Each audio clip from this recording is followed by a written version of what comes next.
Kita ke informasi lain, pemirsa. Gubernur Jakarta Pramono Anung menegaskan perayaan Tahun Baru 2026 di Jakarta tetap dilaksanakan, namun secara sederhana. Hingga saat ini Gubernur Pramono Anung belum memutuskan secara rinci gelaran acara yang akan diadakan di Jakarta dalam rangka menyambut Tahun Baru. Pramono menyebut perayaan pergantian tahun akan digelar secara sederhana.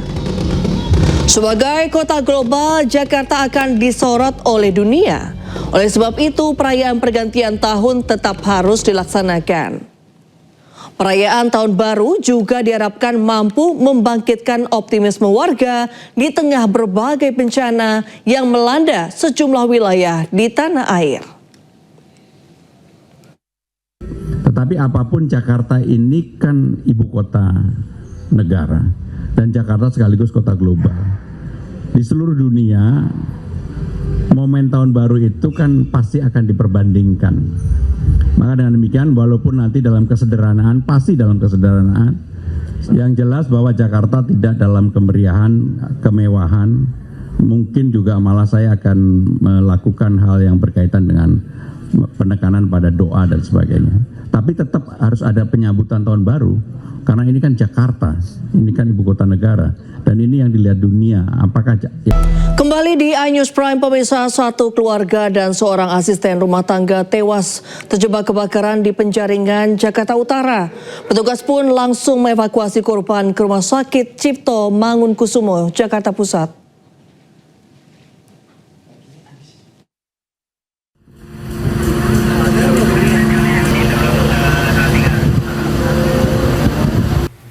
Petugas Suku Dinas Penanggulangan Kebakaran dan Penyelamatan Jakarta Utara mengevakuasi korban kebakaran di kawasan Penjaringan, Jakarta Utara. Satu keluarga yang terdiri dari 4 orang dan seorang asisten rumah tangga terjebak dalam kebakaran 4 rumah di Jalan Lindung, Teluk Gong. Semua korban ditemukan di sebuah kamar yang berada di lantai 2. Warga sedang men-setgar mobil listrik. Listriknya itu menyebabkan terbakar, mobil itu dan ledakan, dan memang mobil itu agak beda nih. Dia ketika itu pertama itu sangat panas, jadi itu langsung kemudian radiasinya itu membakar dalam rumah. Nah, ini rumah ini dia usaha aksesoris yang isinya itu biji plastik, kemudian cat dan lain-lain. Diduga kebakaran karena adanya percikan api. Serada Kabupaten Aceh Barat mendadak gempar setelah ditemukan butiran yang diduga emas di halaman rumah salah satu warga. Fenomena ini memicu warga lainnya mendatangi lokasi untuk berburu emas dengan menyuling pasir dan air secara manual.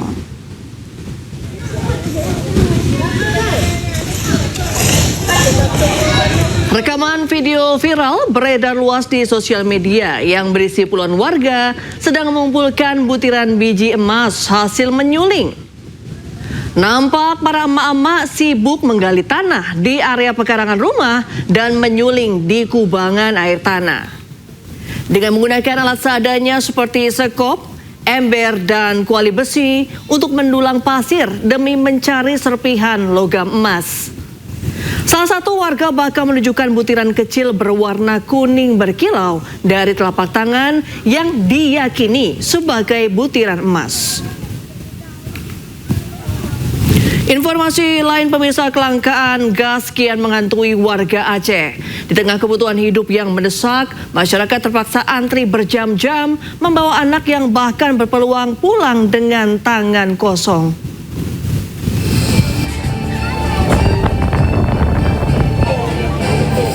Gas yang seharusnya mudah didapat kini menjadi barang langka. Sejak beberapa hari terakhir, warga Banda Aceh dan sekitarnya terus mendatangi pangkalan LPG. Untuk mendapatkan gas LPG, sebagian warga mengaku harus berkeliling dari satu pangkalan ke pangkalan yang lain dan terpaksa membawa serta anak-anak mereka yang masih balita karena tidak ada yang menjaga di rumah.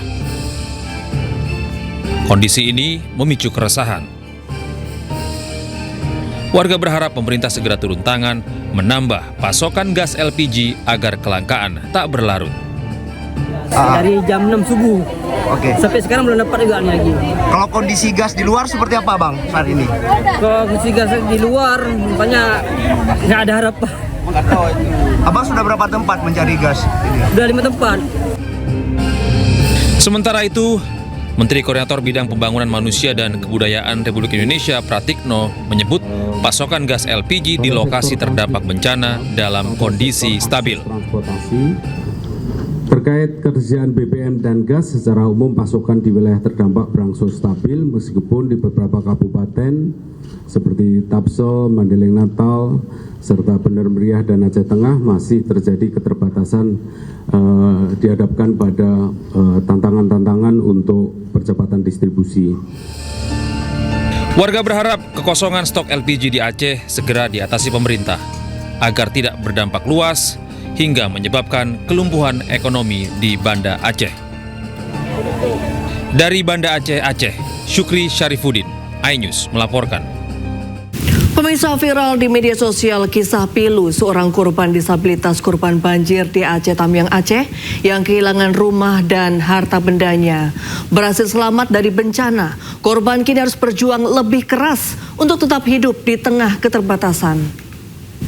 Inilah Bang Zulkarnain membersihkan puing-puing rumahnya. Zulkarnain, seorang pria penyandang disabilitas di Aceh Tamiang Aceh ini kehilangan rumah dan harta bendanya akibat banjir bandang.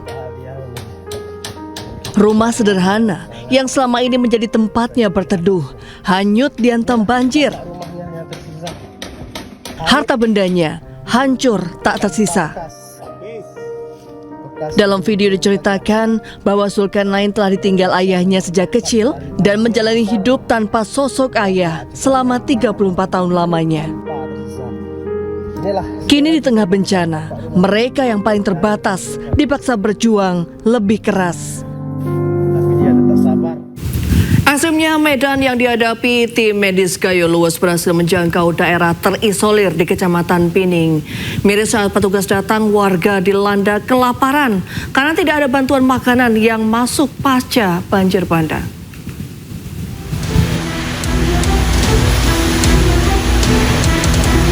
Tim kesehatan didampingi TNI berhasil menembus daerah terisolir yaitu Kecamatan Pining, Kabupaten Gayo Luwes.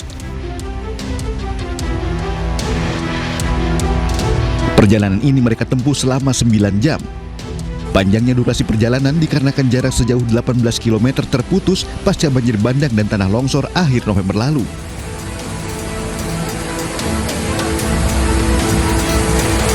Setibanya di lokasi, tenda pengungsian berdiri seadanya dan terpal lusuh menjadi atap perlindungan warga dari hujan dan dinginnya pegunungan. Persediaan makanan pun mulai menipis dan banyak anak-anak yang mulai kekurangan nutrisi. Ini keadaan masyarakat di sana sangat menyedihkan. Mungkin sudah mulai ada anak-anak yang mulai kekurangan gizi karena dampak dari penjatahan logistik, penjatahan makanan, penjatahan beras yang tidak semua bisa mendapatkan seperti kita di daerah-daerah yang tidak terisolir. Jadi tujuan kami sebenarnya adalah medis, tapi ternyata dalam perjalanan kita menemukan masalah-masalah kemanusiaan akibat terisolasinya masyarakat di sana. Hingga kini Kecamatan Pinang masih membutuhkan perhatian serius. Selain layanan kesehatan berkelanjutan, pasokan logistik dan akses menjadi kebutuhan mendesak agar krisis kemanusiaan di Pining tidak semakin memburuk. Dari Kabupaten Gayo Luwes, Aceh, Dosaino Ariga, iNews melaporkan. Pemerintah Kota Medan mengembalikan 30 ton bantuan dari Uni Emirat Arab. Hal ini dilakukan setelah ditegur pemerintah pusat dan Gubernur Sumatera Utara.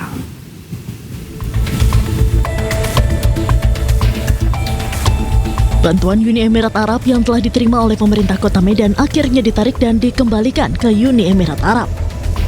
Hal ini dilakukan Pemkot Medan usai ditegur pemerintah pusat dan Gubernur Sumatera Utara lantaran pemerintah belum membuka diri untuk menerima bantuan dari pihak asing. Diketahui bahwa bantuan dari pemerintah Uni Emirat Arab tersebut diserahkan Wakil Duta Besar Uni Emirat Arab untuk Indonesia, Syaimah Al-Hebsi di Posko Bantuan Bencana Kota Medan, Gedung PKK Medan, Sabtu 13 Desember lalu. Bantuan yang diberikan berupa beras sebanyak 30 ton serta 300 paket bantuan yang terdiri dari sembako, perlengkapan bayi, dan perlengkapan ibadah sholat. Kembalikan kepada Alasannya apa Pak Wali? karena memang pemerintah belum ataupun tidak menerima bantuan dari pihak asing.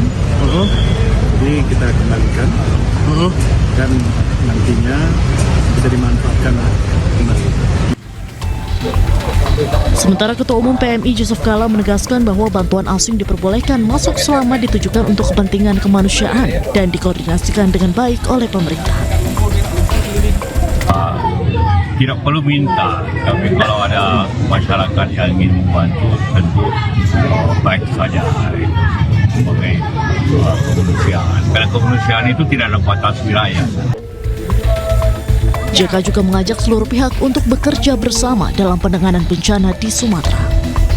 Tim Liputan News melaporkan. Menteri Keuangan RI Purbaya Yudisadewa membantah adanya pajak untuk barang bantuan korban bencana di Sumatera dari luar Indonesia. Purbaya menegaskan bahwa bantuan dari luar negeri tidak akan dikenakan pungutan pajak selama mengikuti prosedur yang telah ditetapkan oleh pemerintah. Salah satunya dengan melaporkan kiriman pada Badan Nasional Penanggulangan Bencana. Hal ini perlu dilakukan guna mencegah oknum yang diam-diam mengirim suatu barang secara ilegal. Sebelumnya ramai di media sosial seorang diaspora di Singapura mengeluhkan prosedur pengenaan pajak pada barang bantuan dari luar negeri untuk korban bencana Sumatera. Bea cukai segala macam nggak ada hatinya katanya. Barang-barang bantuan buat bencana kok dipajakin juga, nggak ada seperti itu sebetulnya, asal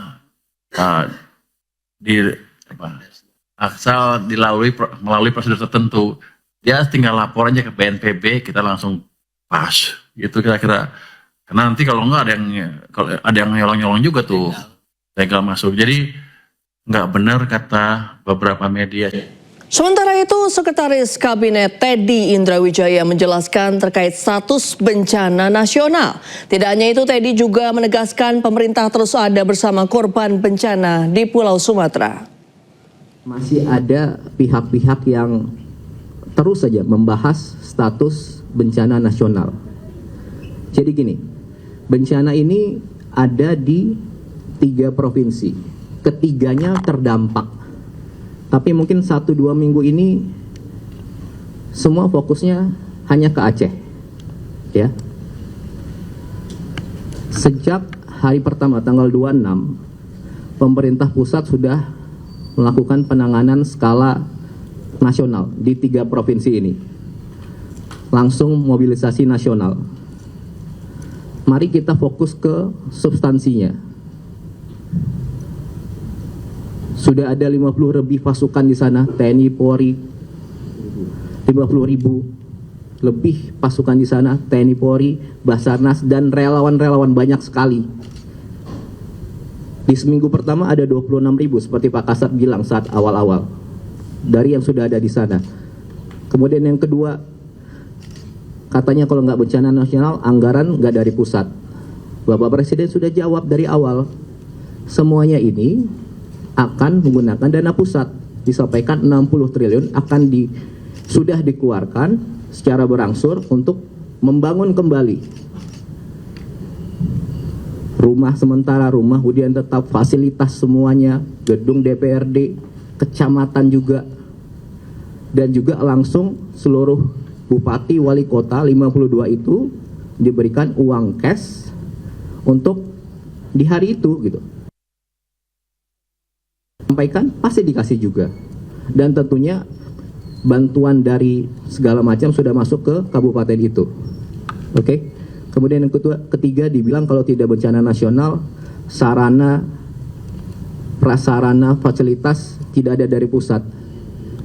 Sudah dijawab juga di lapangan, 100 lebih kapal, pesawat, helikopter sudah ke sana. Ada alat berat dari PU mungkin totalnya sekitar 1.000 mungkin. Diangkut dari manapun di Indonesia ini diangkut ke sana. Pemirsa, korban meninggal banjir dan longsor yang melanda sejumlah wilayah di Pulau Sumatera terus bertambah.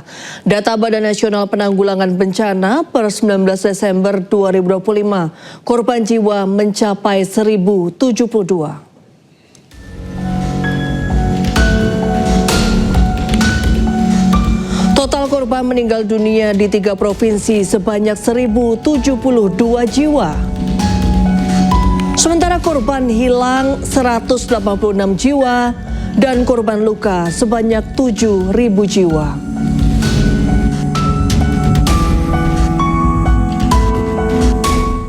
Pemirsa, Kapolri Jenderal Listio Sigit Prabowo menyatakan 1 korporasi ditetapkan tersangka terkait kasus kayu gelondongan yang muncul di lokasi bencana Sumatera.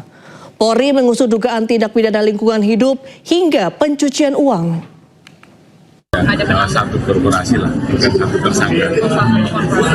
Ada penambahan jumlah? Kemungkinan akan bertambah karena tadi kami mendapatkan laporan dan kita terus melakukan pendalaman dan sekarang juga turun lagi ke beberapa wilayah. Jadi kemudian Di tengah bencana yang melanda sejumlah wilayah di Indonesia,